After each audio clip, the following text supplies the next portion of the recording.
Yeah, can you hear me? I can hear you now. Yes, sir. Okay, I was saying that it's 8 o'clock, and hopefully everybody that's going to be here today, except one, I believe that was Kathy, Yes, sir. who's on vacation, are here this morning. Yes, sir. Okay, good morning to everyone. Once again, we welcome you and greet you at our normal monthly meeting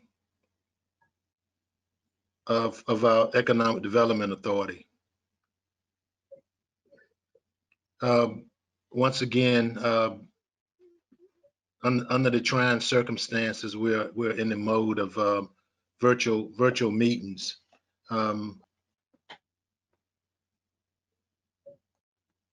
I had this statement up, and now I got to get it back up again. And I'll read the chairman's statement as we normally do each meeting. In accordance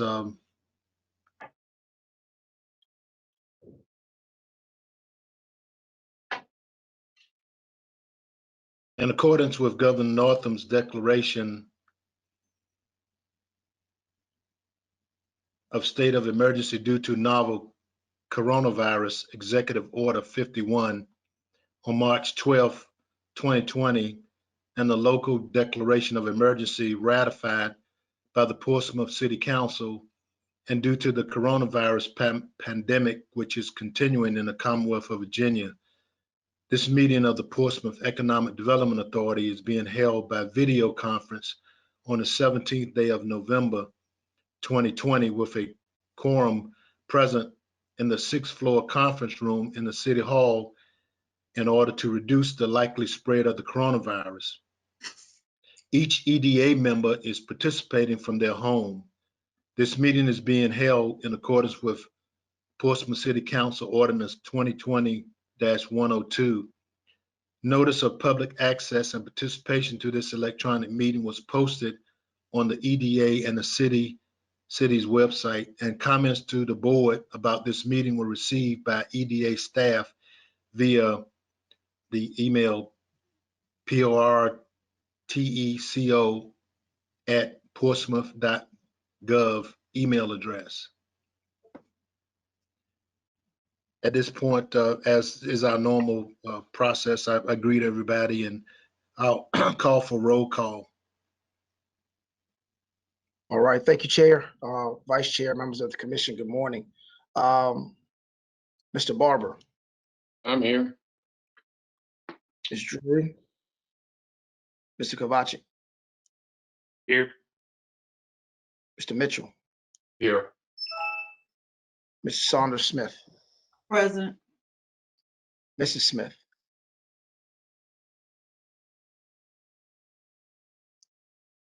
I think you're muted. I see you here, or I think you're muted. And then Chairman Smith. Here. All right, thank you, sir. You do have a quorum. Okay, and as all normal custom, we'll allow our secretary, I will yield our secretary to carry us through the agenda with the beginning of the introduction of a new, very special person. Yes, Chair. Thank you. Again, good morning to everyone. I'd like to introduce our newest staff member. It seems like we're hiring new staff every 2 weeks at this point, but we're at the last phase of this. As you all may know, if you do not, we do have what we consider very sad news. Our longtime employee, Ms. Lee Ogilby, will be retiring, and her last day in the office will be Friday. And in an attempt to fill that position, we do have a new member of our team, Ms. Angela Shepard.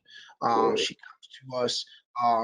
She currently previously was working in the city of Portsmouth in the finance department. So she comes to us with a wealth of knowledge about our systems and what we have going on here in the office. I wanted to take a moment to welcome her and give her a moment to say a few words. Thank you, Mr. Moore. I appreciate the opportunity to join your teams, and I am looking forward to continuing the steps and the work of the Economic Development Department. Thank you. Thank you.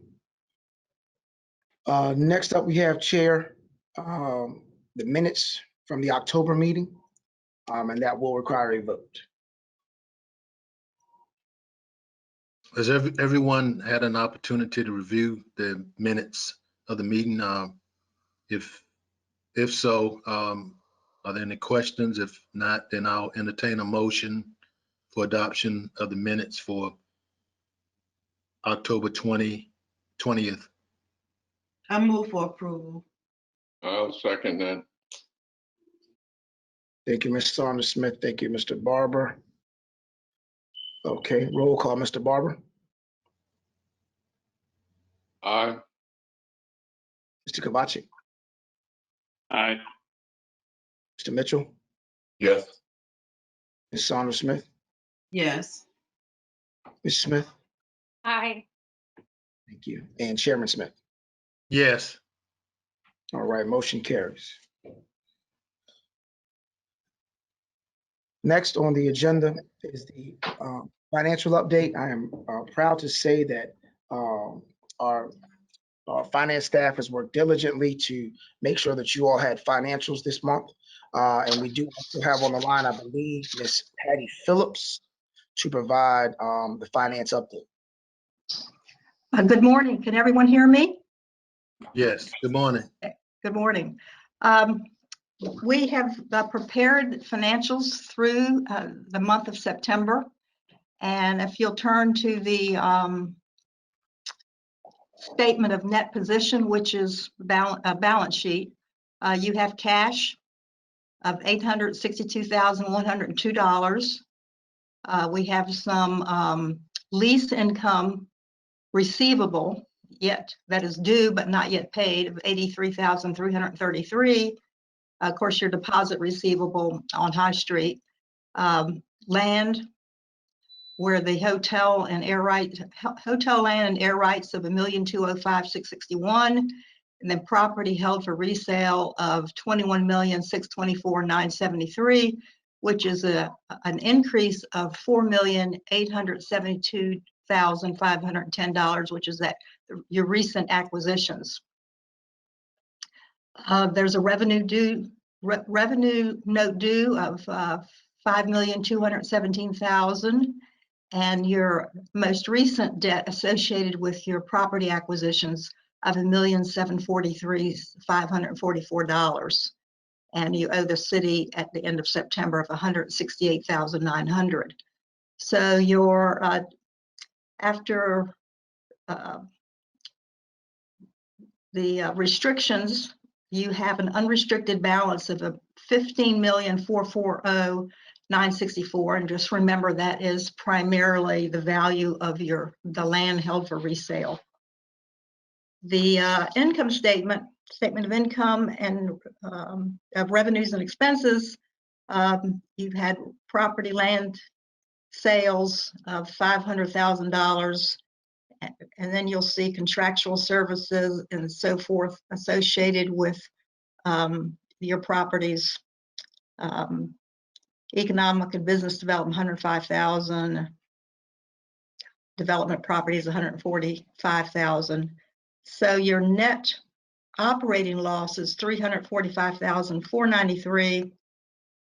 And then you have some hotel revenue, which of course is accrued, not all received, $125,000. Investment income of $7,500. Incentive grants paid out of $300,000. Transfer to the city, $125,000, and debt issuance and debt service, $167,466. So change in net position is a negative $804,959. I was not going to go over the other documents unless you have questions.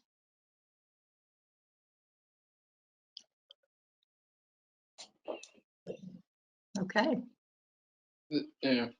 Mr. Chairman, I I do have some questions, but I'd almost prefer to follow up with somebody, offline and not, rather than taking up the time at this point in time to do that.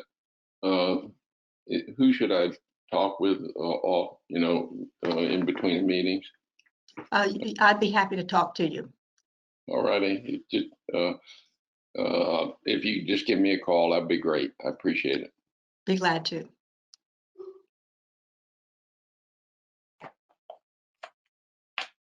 Chair, I think you're on mute. Thank you, Ms. Phillips. Are there any other questions? Just a comment from me. I'm just so pleased to be able to get a financial statement. That's I really appreciate the work of staff to get that to us. Well, we'll try to keep up with it. We're in the middle of, for those of you all don't know, we are in the middle of the audit of the city's entire financial statements. And so there's a lot of stuff going on right now. And we almost didn't quite make our deadline with getting this to you, but we're glad we got it done. Okay, thank you again. We try to understand each time, and we know there's a lot going on. So, but as Mr. Barber said, it is good to have this, and so hopefully we can continue. I look forward to it. Yes, thanks again. Thanks. Okay, well, Robert, you can continue. Thank you, sir. And as typically as we would just submit those for audit. So there's no vote needed for that particular category. We'll transition out to old business. And again, thank you to Ms. Phillips and the finance team and Ms. Terry, CFO, for getting that information put together for us. We'll transition out to old business. We'll have an update on the COVID-19 recovery grant program, and that'll be done by Mr. Brian Donahue. Thank you, Mr. Moore. Good morning again, Chair, Vice Chair, Commissioners, and I see we have Councilwoman Simmons has joined us as well. Did want to provide a update for you on the COVID-19 business recovery grant, which the third and final round closed on the 31st of October. So we have received a significant increase in the number of applications. In fact, we had an additional 52 applications that came in after your last meeting in October. So as of today, we can report, actually these are Friday's numbers, $751,000 in funding has been appropriated and awarded under the program with an average award amount of $9,278. Again, the maximum base award is $10,000. As of this morning, we've actually exceeded $818,000 in awards. So that number continues to increase. We have a total of 123 applications that came in, and 22 are still essentially under review. So we expect the number to continue increasing. We hope to approach the appropriated $1 million that was allocated to the program. And obviously, as these numbers change, as we close out the program, we'll be updating our reports. And at your December meeting, we would expect to have a final closeout report at that time. I think one of the most significant things that I really want to hit on is the size of the businesses that we've been able to support and provide assistance to. In terms of the number of employees, we've really been able to help micro businesses, and really when I say micro businesses, which are typically 10 and fewer, we're looking at employees under a count of 5 have been the majority of those that we've assisted. Over 63% have had fewer than 5 employees. So really those businesses that are most challenged with the fewest resources have been able to be assisted at the greatest extent possible under the program. You'll see down at the bottom, we've broken out some other metrics that you've asked us to report on. In terms of the businesses that we were not able to assist, you can see a breakdown here of their ineligibility. A lot of that was due to the requirement that they have an active business license, and that was for a period of a year prior to COVID, just to ensure that we were giving priority to established businesses. We did have some other instances where taxes and fees may have been outstanding, and we have worked to the extent possible to make sure that those were satisfied, but not in every case were we able to do that. We have been tracking the business sectors, and you'll see an updated report here where we have broken it out by industry sector. So quite a large number of restaurant hospitality businesses participated in the program, as well as professional services are really our top two. Types of businesses we have broken out that as well to include women-owned, minority-owned, veteran-owned, SWAM certified businesses as well, and then of course those that did not report or qualify for any of the criteria they're under. So I know there were some questions about this breakout last month, so we tried to kind of break it out a little bit further to give you some additional information. And again, in December, we'll have a complete report, and I think at that time we can provide a listing of the actual businesses served with maybe additional information if you wanted to go into that further. And then lastly, the form of entity. So really kind of a equal distribution of limited liability companies and corporations as well. So again, this is as of essentially last Friday. We'll continue reporting to you, but really very pleased with the response to the program and the assistance we've been able to provide. And I can certainly answer any questions you have today. Thank you, Mr. Donahue. I would request that you would pass this information along to each of us. I don't know what form you have, whether it's email or what have you, but could you get this, especially this slide that we're looking at now? Can you get that to us? We absolutely can, and then we can certainly provide a update again, in December. And I think at that time, you have requested a full listing of the businesses we were able to assist. And I believe when we close out our application review process, we can provide that full, complete list, and that'll have additional information in it as well. Yes, yeah, we'll be looking forward to any of that type of information that you can provide to us that we can study, ponder a little longer than just seeing it on the screen. So I thank you very much for this. It's very, very good information and a wealth of information, a lot to digest. Certainly is. Okay, Thank you. Robert, I'll turn it back unless anybody else has any questions. I just had one question. First of all, Mr. Donahue, it seems like just a while ago we were talking about whether or not we were going to be able to spend $1 million. So that's been pretty significant. We've been able to do that.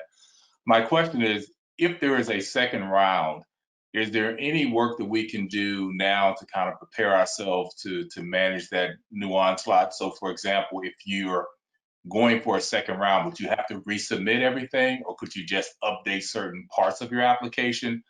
And should we turn off the spigot? Should we continue to have people coming in anticipation of the second round, that we would be able to distribute the funds a little quicker? So I'll tackle that for you, Vice Chair Mitchell. In terms of a second round, I think right now we're at the point of unless there is some new funding that comes through from the state in some way, shape, or form, or the federal government, I think we are where we are from a standpoint of funds going out because we have to report, or finance will have to report back to the state by the end of this year. Right. What I would say is, yes, we are in anticipation if there were to be another type of act put in place by the new administration sometime next year. We are looking at ways to maximize again what we're doing and how we're doing it. Should it just be a matter of giving out grants for businesses in this way? Is there a quicker way or a faster way or a more concise way to make things happen? At the same time, are there ways to help businesses in other ways, especially as we tighten restrictions on businesses? So we are preparing for that in anticipation that there may be something down the pike. I have not heard anything as of yet that will be the case, but yes, we are preparing in that way. I will tell you that to staff, thank you very much for the work that they've put in, specifically Mr. Donahue, Mr. Armand Smith, Ms. Jessica Beadenbaugh, all the team. Even our newest members have jumped in and really helped. Keep in mind, we have had other localities that it took them 6 to 9 months to get out $1 million. We put out $1 million in, for all intents and purposes, 3. And we've helped a number of businesses, as you see there, but we are prepared. Should this opportunity arise again, I think we'll have to do some more speaking to the board as far as how you want to have that happen, but we are making preparation for that. I have one question.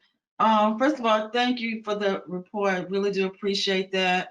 I had one question. You indicated there was a significant increase in the amount of people who came in from our last meeting. Do you know what attributes to that? The word finally got out, or what do you think attributed to the increase? Well, I will tell you that it was a combination of a number of different things. We upped our social media blast, but at the same time, staff literally went door to door, calling anyone and everyone we knew from a business standpoint that had not taken advantage of this opportunity, and made sure that all the folks that were eligible put in an application. You're talking in a matter of from your last meeting to the close, we received 51 applications. That's a number of applications in about a 2-week time frame. We received, and the application closed October 31st, which was a Saturday. I think the last application came in, correct me if I'm wrong, Mr. Donahue, at right at 5 o'clock, almost right at 5 o'clock. And we cut it off at that point. And again, we're excited about the fact that if you look at what we've given out so far, based off the number that Mr. Donahue updated this morning, $818,000. When you take what we have in the queue, we will be very close to $1 million if everyone maximizes that amount. But it's all staff, again, feet on the street, literally knocking on doors, making phone calls to make sure that these businesses had the opportunity, as well as, again, the social media blast, Facebook, LinkedIn, Twitter, and so forth. That I have a question. go ahead, I'm sorry. That 123, what percentage of that is that of the total business licenses in City of Portsmouth? Do you know? Don't have that information right offhand. That's something we can pull for you. I believe we can get that from the Commissioner of Revenue, and let you know in the December meeting. Robert, Yes. this is Elizabeth. Could we take this slide, and I would love to see this slide on social media that, you know, I noticed some of my colleagues and other council members in other cities sharing similar type slides on their Facebook pages and Instagram and whatever. And I'd love to have something like this to share if you put it on your page. I think it's important for people to hear the good news story, especially now. And keep in mind that this is not the final number, but certainly Right. we can share this information with the individuals. And I think in with someone in my ear a little bit this morning, the last time we spoke with the Commissioner of Revenue, there were just over 6,000 business licenses in Portsmouth. So if you kind of do that quick math, I went to Chesapeake Public Schools, so I'm not just that quick just yet. And UVA, that terrible, yeah. Better in English, things of that. No, we can certainly get that to you all, and certainly have this to you in an email format, but at the same time, put this on social media and have this out. You are correct. The best individuals to tell our story is us. So. Just to follow up on what Elizabeth said, we might be able to extract a couple of people and do a testimonial where we can actually, you know, do a video piece where they talk about the benefits of receiving the funding. You know, make it a little bit personal. Yeah, so that was the plan. Surprise. That was the plan, to put together a kind of a video talking about the process, talking about what we've done, and really showcasing and highlighting what we've done for the small businesses here in Portsmouth. So that was actually the plan on the horizon. But thank you, Mr. Mitchell, for putting that out there early. So, but no, we will put that together and have that ready. That will take a little bit of time, But we will, by the time we get this together for December's meeting, we'll be already working on that video. Robert, I have one more item similar Yes, to this. Yes, ma'am. I noticed in the news in the last week or so that Norfolk appropriated some amount of money, $200,000 to their EDA solely for the purpose of assisting restaurants for winter dining, Yes. winter outdoor dining, for them to literally be able to buy heaters and things to extend their outdoor dining time. Do you think that would be helpful for us? I do think it would be helpful. Keep in mind that there are some challenges that we have to, that type of setup. Norfolk has a number of different things, parklets, and a number of localities have put in different creative ideas to make things happen.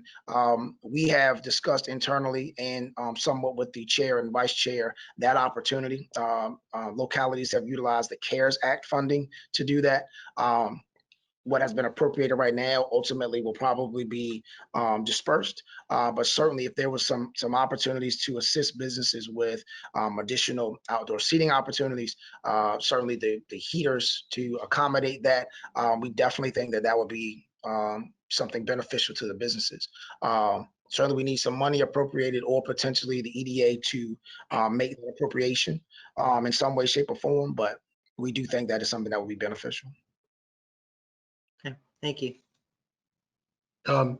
Robert, let's find out right now, is there any interest for, going any further with that? Because we also have to be mindful that things have changed as far as the pandemic, and restrictions have come into effect again. So we just got to keep those things in mind when we, it would be wonderful and great to do lots of things to help, but just want to know what the other members think of suggestions. Sometimes we just, talk and things blow by, and it kind of leaves you wondering, is that the sentiment of the commission?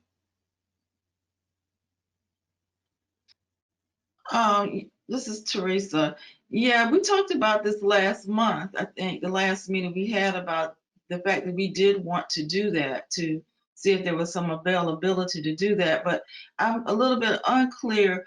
Are you talking about an additional monies from the Economic Development Board, or what's left from the CARES Act to be appropriated that way? I was referring to finding additional CARES money still in the city budget that hadn't come to the EDA at this point. Right, that's pretty much what I thought you was talking about, and I think that would be a great way. And I mean, and I don't know that there is any, but if there is, I'd certainly like to ask for it.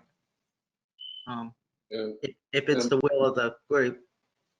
I think it would be great to do it, but my only concern is the time frame. We basically, got 45 days of eligibility. The CARES Act money has to be spent by the end of the year, so just the logistics of getting applications in, reviewed, and making grant awards in that time frame may be a little challenging. That's true. And then it's January, and I don't care how many heaters you have, you're probably not dining outdoors. Anyone else?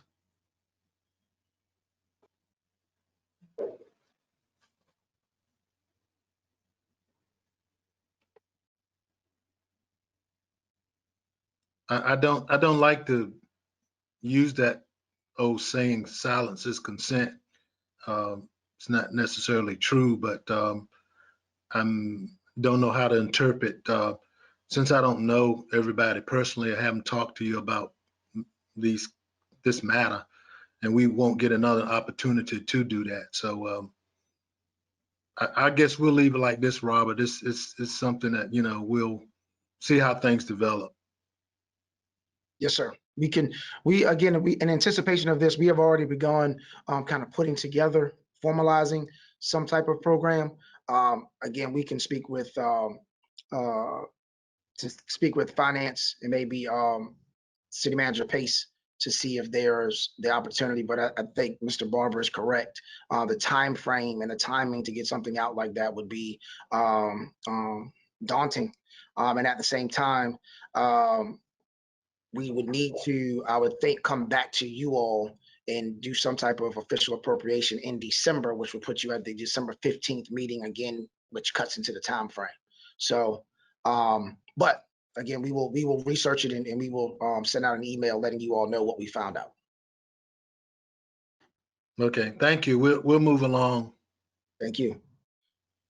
Next item on the agenda is, you recall, staff put together a economic development survey to really understand going forward, new administration, new mayor elect, and certainly new council members, and more than likely a renewed focus on certain areas. But before we got to that point, we wanted to make sure that we had an underlying kind of baseline of what the citizens, both in Portsmouth and within the region of Hampton Roads, thought about Portsmouth economic development and the opportunities that we feel are available in the city of Portsmouth.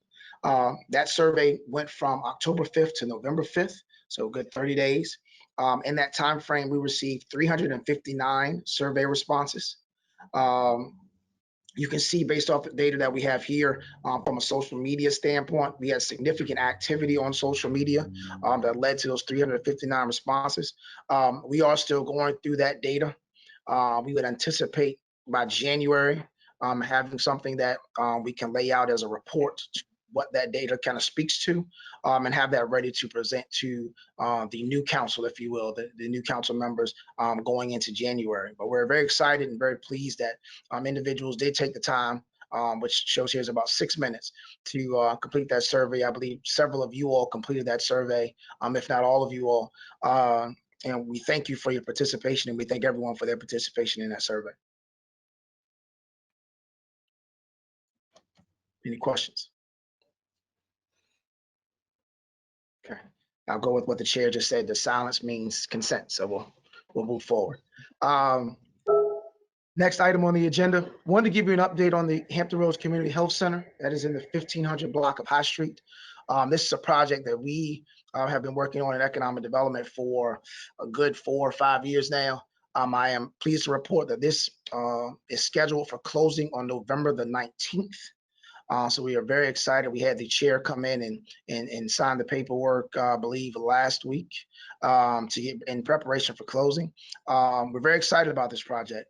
Another healthcare option in the city of Portsmouth. As you can see there, there's a rendering of potentially what this building will look like. We certainly thank the council members for their vote to pass this earlier this year. And certainly this current Economic Development Authority and past Economic Development Authorities members that have worked diligently to bring this project to fruition. Can I add, Robert, that that community health center, and I think most of us all know about it. I don't know if you've ever had a chance to go there, but they have over the years have provided a tremendous service to that part of the city. And it's just been an overwhelming, the persons that walk into that place, on a daily basis. And I learned that from one day, I guess I saw it for myself when, there was a polling place sometime way back, and folks would go in there to vote, and I would see the folks that were coming, to the center repeatedly. So that will be a mega type opportunity for that part of the city, and for us to have two quote community health centers, it's awesome. Yes, sir, we agree. Robert, what is the time frame for the completion of the facility? Mr. Donahue, you've been the main point of contact on that. Do you have a sense of when that will be completed? I do. So we're expecting that following closing, the groundbreaking will commence in the first quarter of 21, and with a completion date within 12 months. So that's kind of the approximate time frame we've been provided. I have a question. It looks like a nice sized building. What sort of services is it going to offer? I mean, will it offer emergency services, or is it just like a 9 to 5 operation? So, Mr. Donahue, I'll leave it to you. Sure. That's a great question. No, it will not provide emergency care services, but essentially any services your primary care provider would be providing in a typical practice would be available here. They also do provide dental care services as well, as my understanding. And then I believe some other types of services and programs from a women's care standpoint are going to be provided. But it is essentially their existing services, which they have now on Lincoln Street in the Port Center area, will be relocated here and then expanded significantly. This is a fairly significant increase in square footage for them.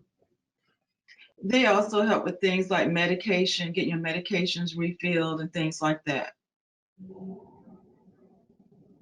Yeah, it's sort of a personal, no health center actually provides any kind of emergency services. That's strictly the hospitals, but they do, work a normal business day, and they have a lot of special projects where they do special testing from time to time, which they advertise across the city.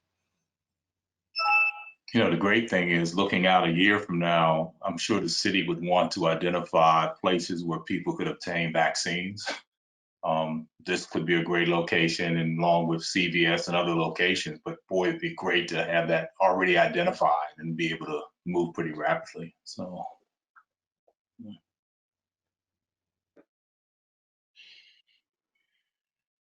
All right.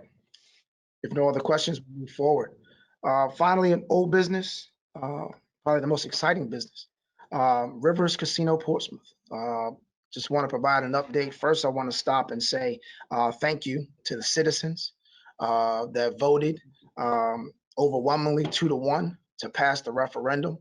Certainly want to thank City Council. I want to thank the EDA for all of their work to get us to this point. We're very excited. Rush Street, I was very excited about moving forward with the project. Kind of next steps of where we are is actually today at Planning Commission, the rezoning will go forward, and then have a reading on the 24th of November and the 8th of December at City Council. Again, moving forward quickly. Also today on the Planning Commission's agenda will be the street vacation. So some interior streets and lot lines will be vacated. That's on the development side. From the Rush Street side, we're looking at they're going forward with the licensure, and depending on the time frame of that process, within 2 years of obtaining that license, they will look to have the building completed. So we're looking at about 2023, depending again on time frame of the license. But we're very excited about where we are. This is a great opportunity for the city. Again, $16.3 million in tax revenue. And if you really look at it, if you want to look at it a different way, you take the amount of land that is non-taxable. The revenue that generates, or that should generate, is about $72.8 million. You're looking at $16.3 million being put back in through this project. That adds about 7% to our GDP, and the job numbers add about 5% to the number of jobs that we have. So again, you're looking at over 1,200 permanent jobs, 1,400 construction jobs. So this is a significant impact to our city. So we're very excited again for Rush Street and what they will bring to the table, pun intended. And again, thank you to you all for the work that you put together. And Councilwoman Simmons, I can't say enough to thank you for the marathon meetings that we had with regards to the development agreement and getting that done. Never been in meetings that long on consecutive nights. But thank you all for you all's hard work, and you all should certainly be congratulated. Robert, is there any additional actions that we will need to take for, the project to move forward? At this time, nothing from the EDA. There are going to be some other actions that need to be taken by council. Eventually, you will need a conditional use permit. I think that's going to fall into the first part of next year, but nothing from the EDA at this point. We will give you regular updates on the project to let you know, keep you in the loop as where things are, but nothing at this point. Okay. If I recall correctly, wasn't there a transportation impact study that was going to be done in conjunction with it? And do you know what the status of that is?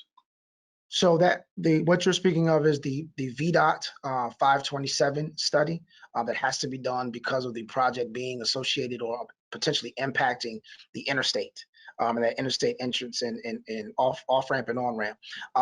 They have gone through the preliminary review with VDOT, and they're still in the throes of that. That has been some comments have come back, and they're responding to those. Nothing that we see will be a hang up on the project, but they are in the middle of that process.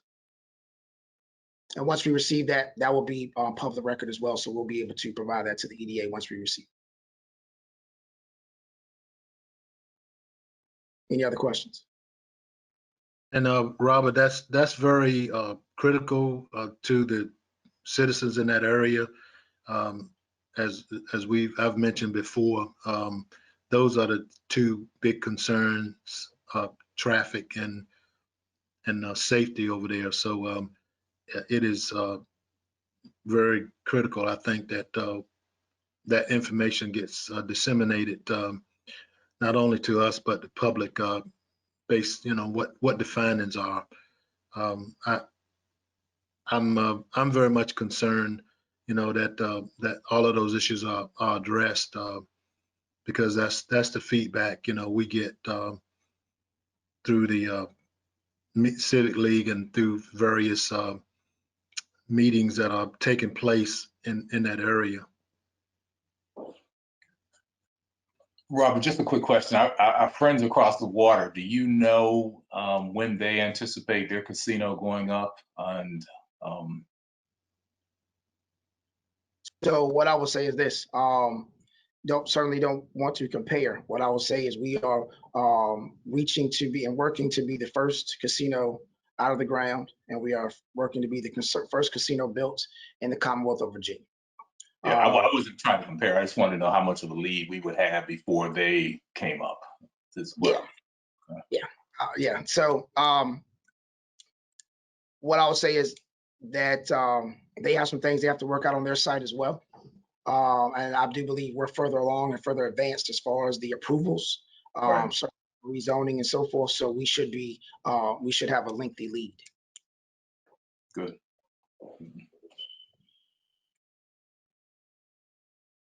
Any other questions, comments, or concerns?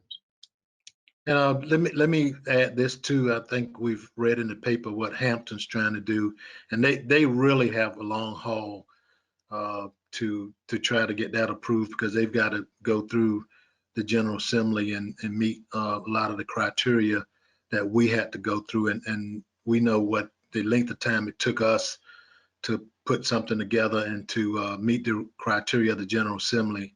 So that's already out there also. But I think a lot of what you're hearing over in Norfolk and in the news is a lot of conjecture, and they have a lot to do before they can even get close to what we're proposing to do.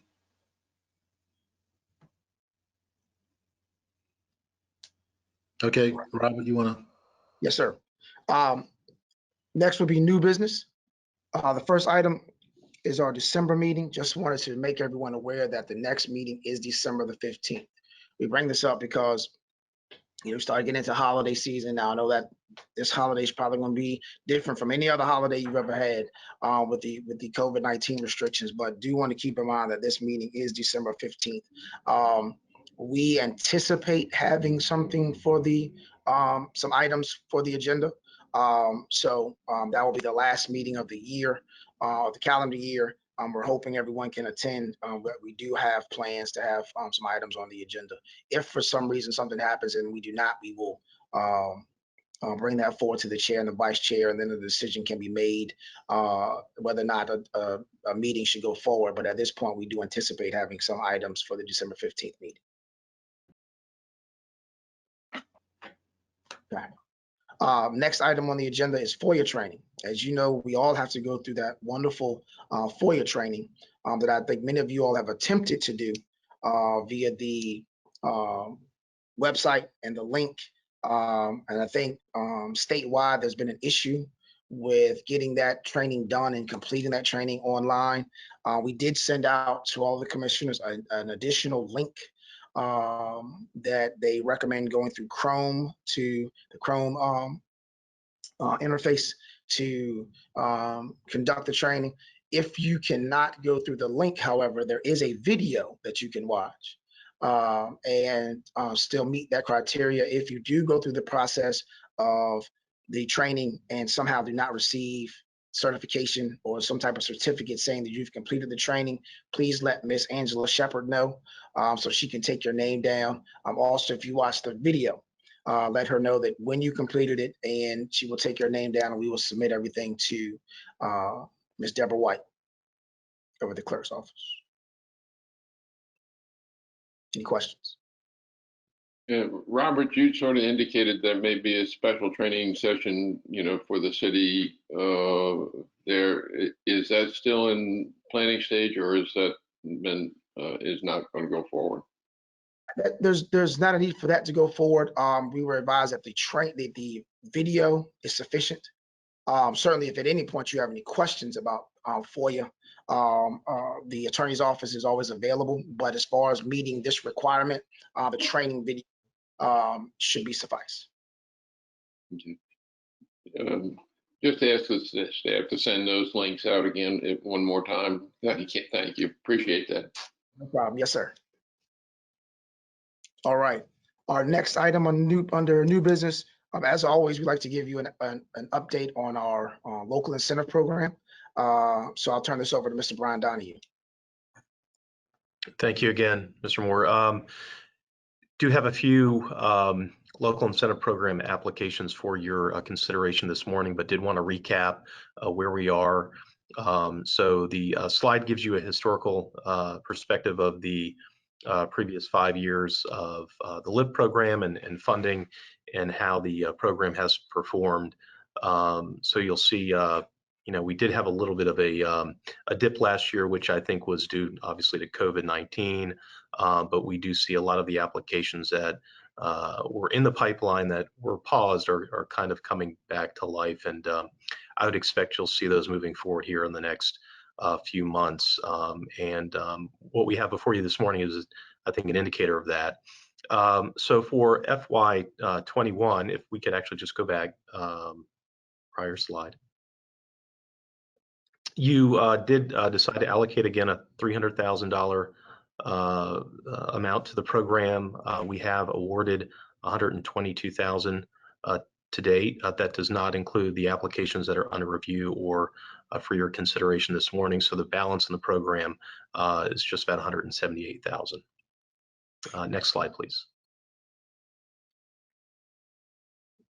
So you have here the 8 applications that have been approved to date.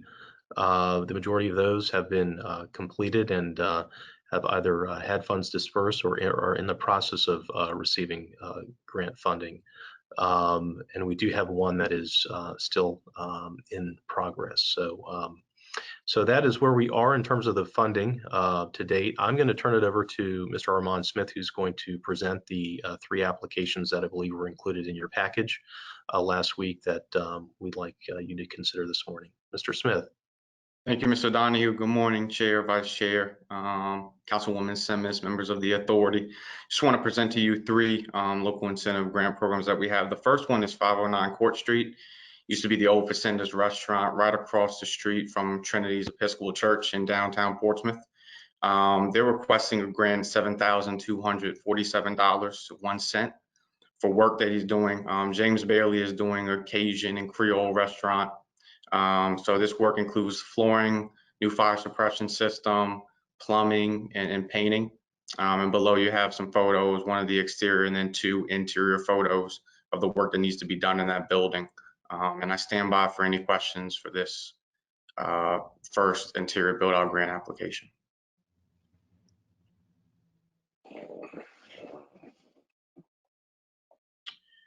All right, the next one is I believe if you go to the next slide, facade improvement grant for Helping Hands for Heroes. First want to note this is a nonprofit. The building will be on the tax rolls and will remain on the tax rolls moving forward. So wanted to clear that up. They're requesting a grant for $25,000 for facade improvements. They're adding fire exit doors, doing new signage, doing some decorative fencing, and doing some hardscape improvements to make the building ADA accessible. Again, staff has reviewed the applications and recommends approval for a $25,000 grant. This property is also in the Midtown area, so not too far from Bon Secours. It used to be an old Bon Secours medical facility, and Helping Hands for Heroes is turning it into an adult daycare or adult day center. Final grant is, again, Helping Hands for Heroes. There's 2 grants. So the final one's an IBOG grant, again, $25,000 grant. So work between both of these, so both the facade and the interior, is going to be about $150,000. So the EDA is providing only a fraction of the amount for the cost. This work inside includes bathroom and kitchen renovations, so plumbing, flooring, electrical work, and again, making the space ADA compliant so they can do their adult day center or adult daycare facility in here. And again, staff recommends approval of a $25,000 grant. Stand by for any questions for all 3 that you all may have. For the Helping Hands, do you have any of the exterior renderings or what the finished work will look like? I have some I don't have any renderings of all the exterior work. I have some renderings of what the signage is going to look like and also what the decorative fence is going to look like. Haven't provided it here, but they did provide some examples of what they're looking at. Thank you. The only question I have, this may be minor. I know we had a long discussion once before about funds being used for fences and ground improvements. Do we have a position on that issue at this point? Robert? So Vice Chair, I believe what you're speaking of was an application that came in last year regarding a security fence. The application does allow for decorative fencing and hardscapes with regards to the project. The question that came about was the security fence and was that decorative and what that gray area was. What they are proposing here would actually meet, in staff's opinion, the recommendation or will meet the requirements of the application. Again, from a decorative fence, nothing from a security standpoint. It's nothing where somebody punches a button to get in and the gate opens. This is purely a decorative fencing. The gray area comes in when you have a decorative fence that is also security. And that's not something that there's a gray area in that, and that's why we brought that to the EDA previously. And also, Mr. Mitchell, I would also just add the kind of the hardscape improvements are really to make the building kind of ADA compliant because they need that in order to get kind of their licensure from the state. And that is permitted again, as Mr. Moore said, under the grant program that's currently written. Yeah, I would be fine if it was an ADA issue. So, okay.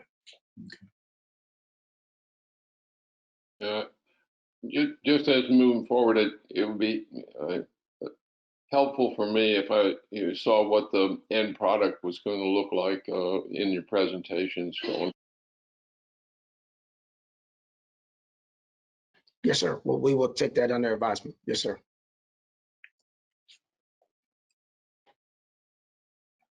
So each one of these items will need a vote.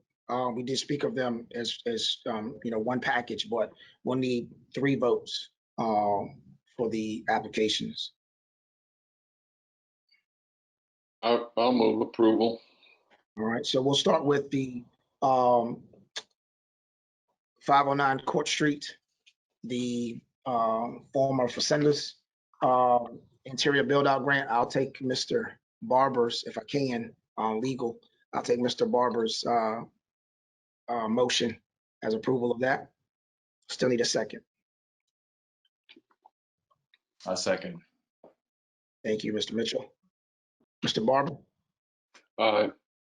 Mr. Kovacic, Yes. Mr. Mitchell, Yes. Ms. Saunders Smith, Yes. Ms. Smith, Aye. Chairman Smith. Yes. All right, motion carries. The next will be for the interior build out for 3315 High Street. I move for approval of the application for 33115 interior build out grant. Thank you, Ms. Saunders Smith. I'll second. Thank you, Mr. Barber. All right, Mr. Barber, Aye. Mr. Kovacic, Yes. Mr. Mitchell, Yes. Ms. Saunders Smith, Yes. Ms. Smith, Aye. and Chairman Smith. Yes. Motion carries. Last is the facade improvement grant for 3315 High Street. I'll move approval on that. Thank you, Mr. Barber. Just need a second. Second. All right, I'll take Ms. Barbara Smith. All right, Mr. Barber, Aye. Mr. Kovacic, Yes. Mitchell, Yes. Ms. Saunders Smith, Yes. Ms. Smith, Yes. Chairman Smith. Yes. All right, that motion carries as well. Thank you all for your, approval. Thank you, Mr. Smith, for working on those grants. The last item we have, Chair, under new business is the retreat report. You all should have received in your packets a copy of the report from Ms. Suzanne Puryear, summarizing what we discussed at your retreat. Let me again say thank you for everyone for participating. I think that was very different, being that it was virtual, but great discussions all around. And a lot of the things we're going to discuss today have come from that discussion. You can see that you have some short-term, some medium to long-term goals as well. And we think this is going to be, again, when you take this plus that discussion and this report, plus what we have from the survey, and then some of the other initiatives that we're going to talk about later on, I think we have a real good baseline and hold as we go forward with into January and discussions with some of the new council members. I stand for any questions that you may have. But again, I just want to say thank you for your participation.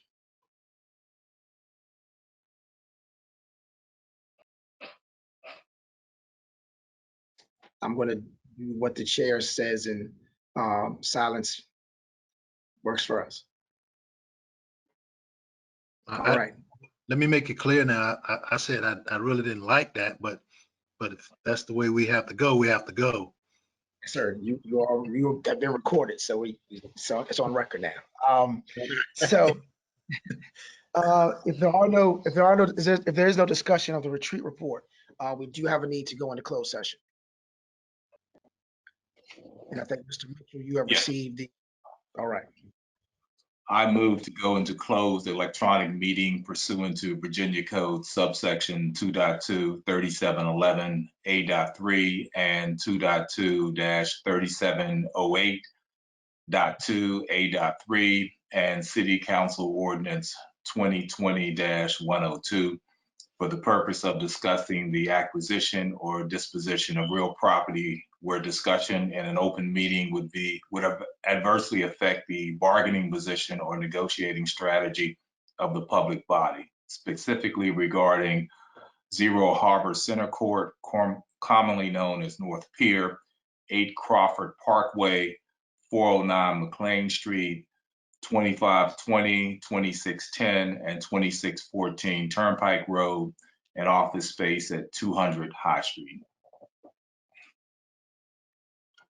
And I need a second. Second. Thank you, Mr. Kovacic. All right, Mr. Barber. Aye. Thank you, sir. Mr. Kovacic, Yes. Mr. Mitchell, Yes. Ms. Saunders Smith, Yes. Ms. Smith, Aye. and Chairman Smith. Yes. Thank you. We are in closed session, so if you can go out and come back into the closed session link. Thank you.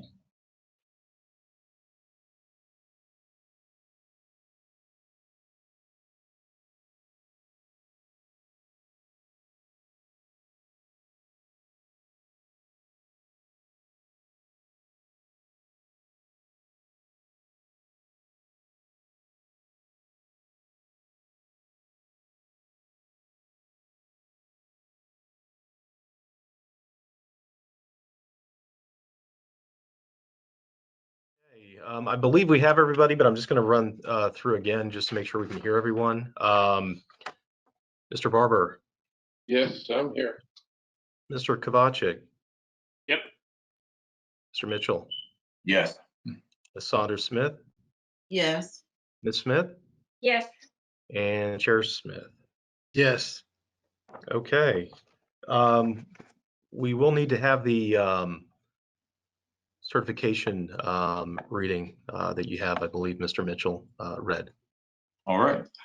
I hereby move that each commissioner certify that to the best of his or her knowledge, only public business matters lawfully exempted from open meeting requirements under the Virginia Freedom of Information Act, and only such public business matters as were identified in the motion by which the closed meetings were convened were heard, discussed, or considered in the closed meeting just concluded.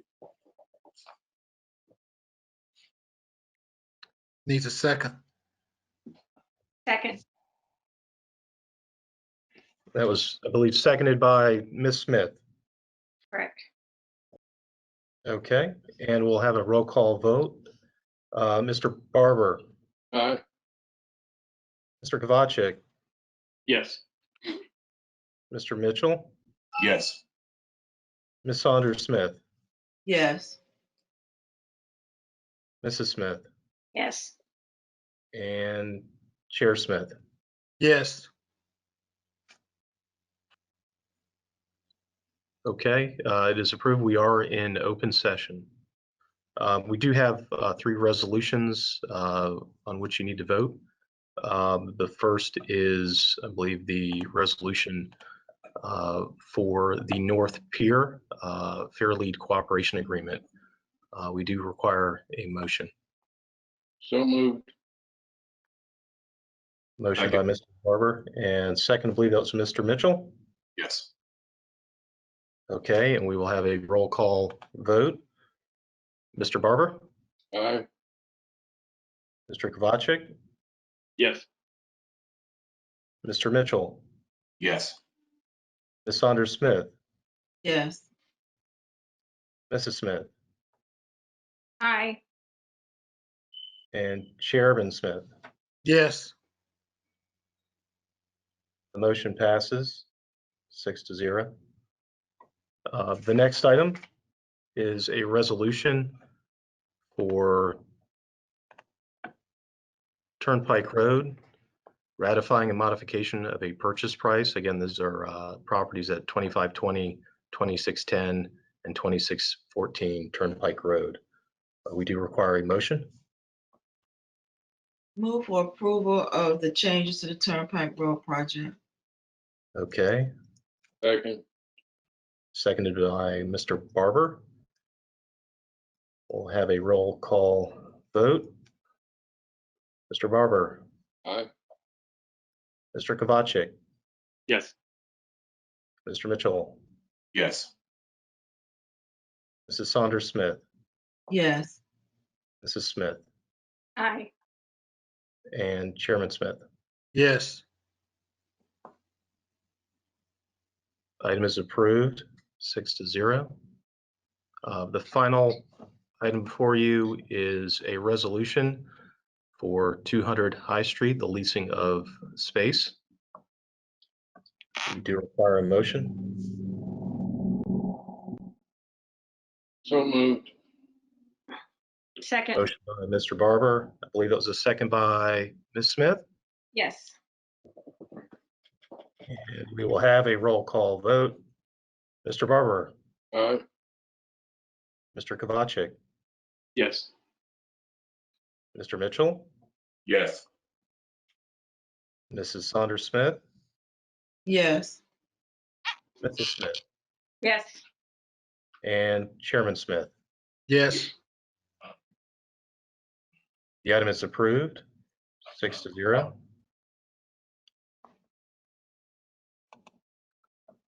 Chair, that concludes our open meeting agenda.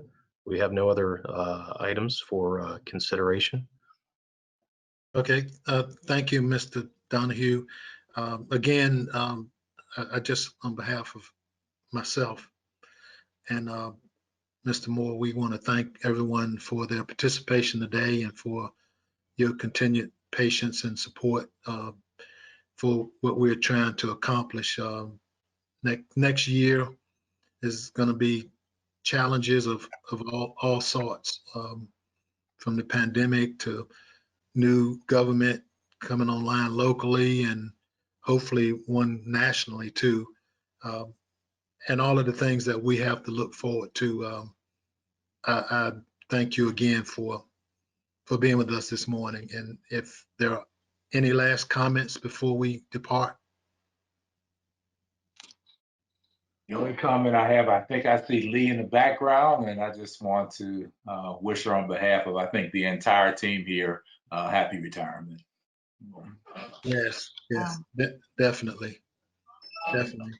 And let me also say too, again, and I mentioned it earlier, but you know, stay tuned for some other things that we're going to try to do to help all of us understand the processes that we're up against, you know, downtown and around us. So we're trying to be cognizant of those things so you'll understand. Some of us that have been in government before and have dealt with these things, everyone may not be aware of the magnitude and the things that our city staff has to deal with on a regular basis. So we're going to do all we can to try to make sure that we are enlightened and that we understand what's going on and what we have against us or what we have working with us and for us.